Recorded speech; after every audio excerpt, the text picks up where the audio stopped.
Welcome to mister Bollywood. कौन बनेगा करोड़पति वो TV show है जो कि इंडियन एंटरटेनमेंट इंडस्ट्री के साथ साथ सदी के महानायक अमिताभ बच्चन के लिए भी एक गेम चेंजर साबित हुआ था, जिसने अमिताभ बच्चन को बैंकरप्ट कहलाने से और टीवी को एक इडियट बॉक्स कहलाने से बचाया।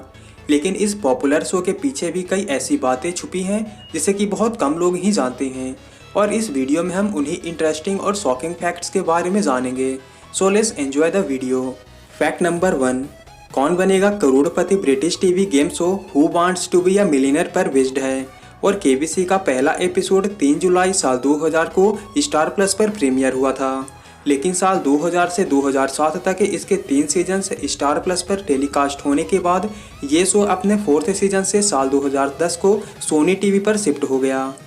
फैक्ट नंबर 2, इस शो के जरिए अमिताभ बच्चन ने पहली बार इंडियन टेलीविज़न पर अपना अपीयरेंस दिया था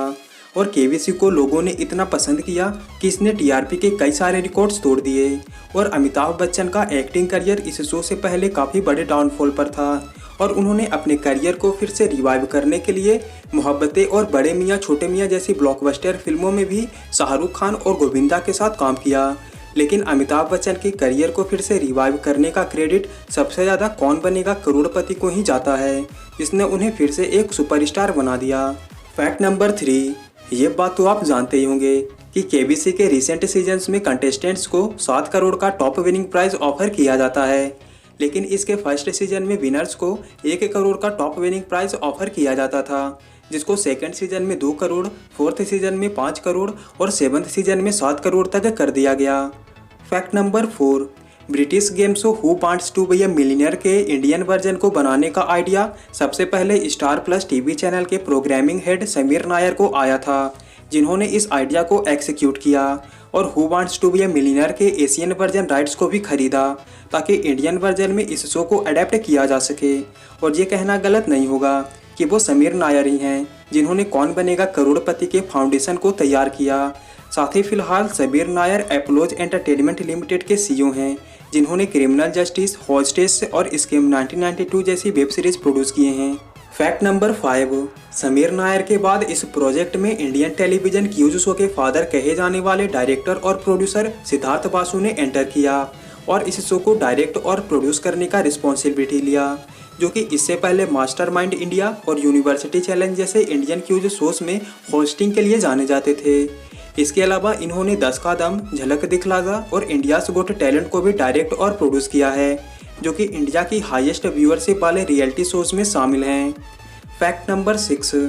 शुरुआत में जब इस शो के लिए प्लानिंग्स की जा रही थी तब इस शो का नाम कौन बनेगा करोड़पति की जगह कौन बनेगा लखपति रखा जाने वाला था, क्योंकि उस टाइम इस शो का टॉप विनिंग प्राइज सिर्फ 1 लाख रुपए रखा गया था। लेकिन जब इस शो के साथ अमिताभ बच्चन का नाम जुड़ा तो स्टार टीवी की पेरेंट कंपनी न्यूज कॉरपोरेशन के चेयरमैन ने इस शो के ग्रैंड प्राइज को 1 लाख से 1 करोड़ रुपए करने का ऑर्डर दिया, जिसके कारण इस शो के टाइटल को कौन बनेगा लखपति से बदलकर कौन बनेगा करोड़पति कर दिया गया, जो कि आज इंडियन टेलीविजन का एक ब्रांड बन चुका है। फैक्ट नंबर 7, कौन बनेगा करोड़पति के आइडिया को परफेक्टली एग्जीक्यूट करने के अलावा इस शो में अमिताभ बच्चन के प्रेजेंस का क्रेडिट भी समीर नायर को ही जाता है, क्योंकि केबीसी में होस्टिंग के लिए अमिताभ बच्चन को समीर नायर ने ही चूज़ किया था। जिसके बाद अमिताभ बच्चन इस ऑफर को लेकर काफ़ी कन्फ्यूजन में थे, क्योंकि उन दिनों अमिताभ बच्चन का फिल्मी करियर काफ़ी डाउनफॉल पे था और वो किसी भी तरह का रिस्क नहीं लेना चाहते थे, मगर फिर भी उन्होंने केबीसी के थ्रू स्मॉल स्क्रीन पर डेब्यू किया और इस शो के सक्सेस ने उनके फिल्मी करियर को एक बार फिर से रिवाइव कर दिया। फैक्ट नंबर 8, जब साल 2000 में केबीसी के पहले सीजन में इस शो की रेटिंग से नीचे गिरने लगी थी, तब इस शो के मेकर्स को इस शो का फॉर्मेट बदलना पड़ा और जूनियर केबीसी को इंट्रोड्यूस किया गया, जिसमें छोटे बच्चों को कॉन्टेस्टेंट्स के तौर पर सेलेक्ट किया जाता था और मेकर्स के इस डिसीजन की वजह से इस शो की रेटिंग से काफ़ी बढ़ी थी।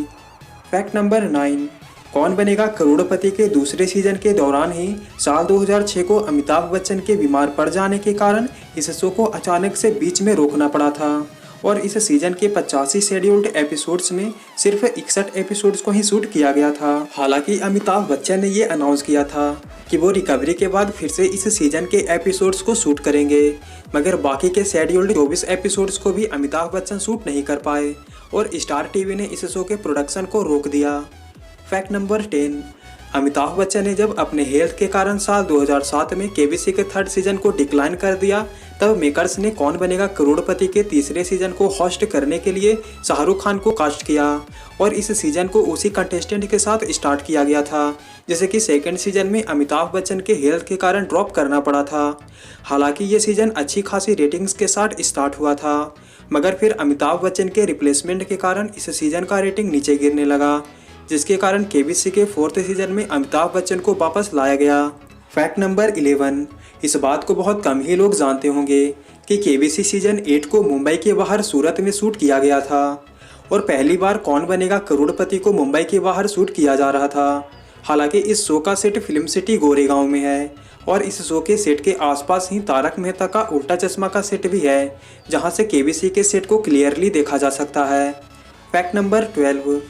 कौन बनेगा करोड़पति का सेट टीवी पर भले ही काफ़ी रेविसिंग और ग्लैमरस दिखता हो, मगर एक्चुअली इस शो का सेट उतना रेविसिंग और ग्लैमरस नहीं है और टीवी पर हम जो सेट देखते हैं उसे काफ़ी सारे कैमरा ट्रिक्स और लाइटिंग्स से ग्रैंड बनाया जाता है। साथ ही केबीसी के इनिशियल सीजन्स में सेट पर शूटिंग के दौरान चिड़ियों और कबूतरों की आवाज़ से काफ़ी डिस्टर्बेंस होता था, जिसके कारण शूटिंग को रोककर कबूतरों को भगाना पड़ता था।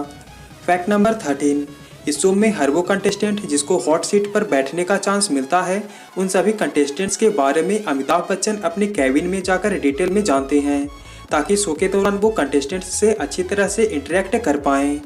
फैक्ट नंबर 14, इस शो में अमिताभ बच्चन को लेकर बहुत से लोगों का ये कहना है कि अमिताभ बच्चन को भी सारे सवालों के जवाब पता होते हैं, लेकिन ऐसा नहीं है, क्योंकि अमिताभ बच्चन के कंप्यूटर की स्क्रीन पर सिर्फ सवाल दिया जाता है, जो कि वहाँ पर मौजूद एक टेक्निकल मेंबर सेलेक्ट करता है और सवालों के डिफ़िकल्टी लेवल को कंटेस्टेंट के हिसाब से चेंज कर दिया जाता है।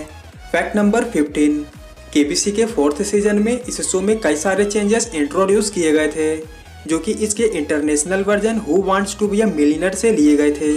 और इस शो में पूछे जाने वाले क्वेश्चंस को 15 से 13 कर दिया गया। साथ ही हर सवाल के लिए एक टाइमर भी सेट कर दिया गया था। फैक्ट नंबर 16, इस शो में उन बच्चों को जो कि 18 साल से नीचे के होते हैं, उन्हें कैमरे के एकदम पास बैठाया जाता है ताकि वो टीवी पर नज़र ना आ पाएँ। हालांकि उन बच्चों को टीवी पर देखा जा सकता है जो कि हॉट सीट कंटेस्टेंट के रिलेटिव होते हैं। फैक्ट नंबर 17, इस शो में खेलने के बाद हर कंटेस्टेंट को एक कैबिन में बैठाया जाता है, जहां पर सभी शूट के ख़त्म होने का वेट करते हैं और शूट खत्म होने से पहले किसी भी कंटेस्टेंट को अपने घर जाने का परमिशन नहीं होता। फैक्ट नंबर 18, टेलीविज़न के बड़े शोज जैसे कि कौन बनेगा करोड़पति और बिग बॉस इंश्योरेंस कंपनीज के साथ कॉन्ट्रैक्ट साइन करती हैं और इस पॉलिसी के अंडर अगर इन शोज के सेट पर कोई छोटा या बड़ा एक्सीडेंट होता है तो उस लॉस को इंश्योरेंस कंपनी पे करती है। मगर केबीसी के मेकर्स ने इंश्योरेंस कंपनी के साथ एक और अलग तरह का इंश्योरेंस पॉलिसी ले रखा है, जिसके तहत अगर कोई कंटेस्टेंट केबीसी में 25 लाख से ज़्यादा का अमाउंट जीतता है तो उस अमाउंट को चैनल नहीं बल्कि इंश्योरेंस कंपनी पे करती है। फैक्ट नंबर 19,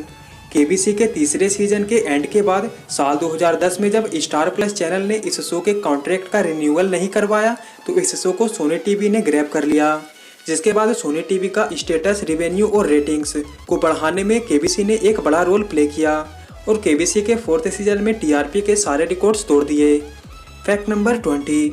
कौन बनेगा करोड़पति में होस्टिंग के लिए अमिताभ बच्चन को इसके फर्स्ट सीजन में अराउंड 25 लाख रुपए पर एपिसोड दिया जाता था, लेकिन अगर केबीसी के 12th सीजन की फीस की बात करें तो इस सीजन में अमिताभ बच्चन को अराउंड 3 से 5 करोड़ रुपए पर एपिसोड दिया जाता है। फैक्ट नंबर 21, केबीसी के सक्सेस के बाद इस शो को और भी कई लैंग्वेज में बनाया गया, जहां पर भोजपुरी वर्जन को शत्रुघ्न सिन्हा, तमिल वर्जन को प्रकाश राज और सूर्या, बंगाली वर्जन को सौरभ गांगुली, मराठी वर्जन को सचिन खेडेकर और तेलुगु वर्जन को नागा अर्जुन और चिरंजीवी ने होस्ट किया है। सो फ्रेंड्स, ये वीडियो यही एंड होता है। अगर वीडियो आपको पसंद आया हो तो वीडियो को लाइक करें और चैनल को सब्सक्राइब करें ताकि ऐसे ही इंटरेस्टिंग वीडियोस आप तक इजीली पहुंच सके। साथ ही कौन बनेगा करोड़पति को लेकर आपका क्या ओपिनियन है हमें कमेंट सेक्शन में ज़रूर बताएं।